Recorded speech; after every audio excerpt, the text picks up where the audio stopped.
So that was a twist. It was kind of funny to see everyone hype up Johto or Unova as the upcoming games, and then that happened. Honestly, I didn't think anyone was disappointed with the announcement, probably the people that wanted Johto or Unova, but honestly, after the DLC and waiting 11 years for Pokemon Z, it was fine. Also, pretty happy that they are taking their time on this one. It will be released 2025, so this hopefully means Game Freak will start to take more time releasing their games, which might lead to increased overall quality. So that's the first part. Here comes the second one, that being that we are going to be redeveloping Lumio City. Personally, I hope it will be back in time when it was first starting to become the Lumio City that we all know and got lost in. So like maybe we're able to see how the Lumio's tower was built and things like that.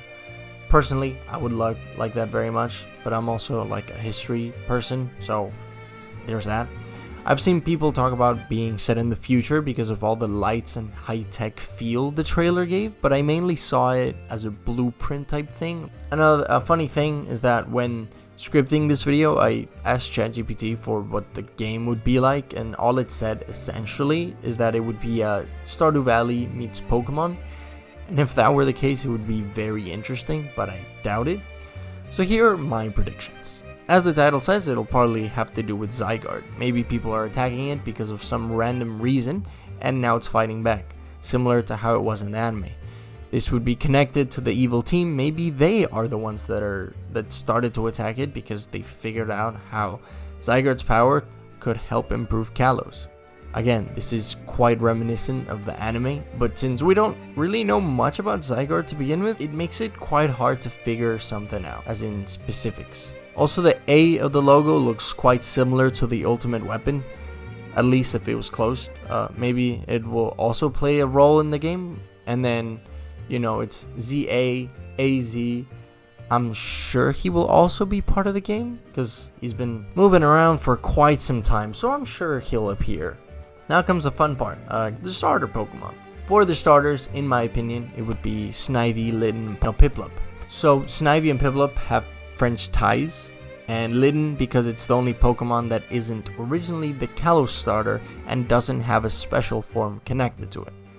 Charmander has Megas, Cyndaquil has the Hisui form, Torchic has a Mega, Chimchar can be picked because of Piplup, Tepig can be picked because of Snivy, Fennekin is the original Kalos starter, and then Scorbunny has a G-Max. Fuecoco was just released not too long ago, so I'm not sure if they would give him a Mega, but it would kind of make sense because Fuecoco's so close to Kalos. You know, Kalos and Paldea are very close to one another, but then again, Scorbunny has the same thing going for it, but it has a G-Max, so it kind of cucks it over. I don't know.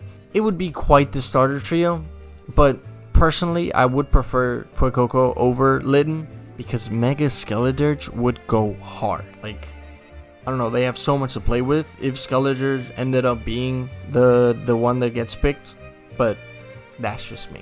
Now comes the Megas. I would hope that they are the majority Kalos Pokemon, because even though it was the region to introduce the mechanic, it has no native Pokemon that are able to use it. Pyroar is one of my favorite Pokemon, so if they end up giving it to a Mega, it would be very it would be very funny if Flygon ends up not getting a Mega, even after 11 years, still no Mega for him, but I do hope they get it. Also, one thing I don't know, I was looking over the trailer again, and there's this logo that ends up appearing multiple times.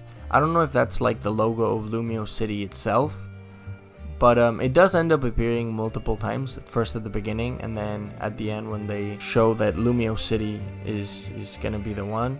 It's in the top right. I'm assuming that has to do with Lumio City, but I could be wrong. I'm not sure. But that was that. The trailer wasn't meant to give us much to work with to begin with, but I am very excited for Pokemon Legends ZA. Honestly, Kalos, it's a game that I played. It was essentially my first Pokemon game that I was able to think logically. So I do have quite the nostalgia factor to it. So yeah, I generally do hope that they do give it a proper go, because Pokemon X and Y felt very unfinished. So I'm glad they're doing that now. I hope you enjoy this video type thing.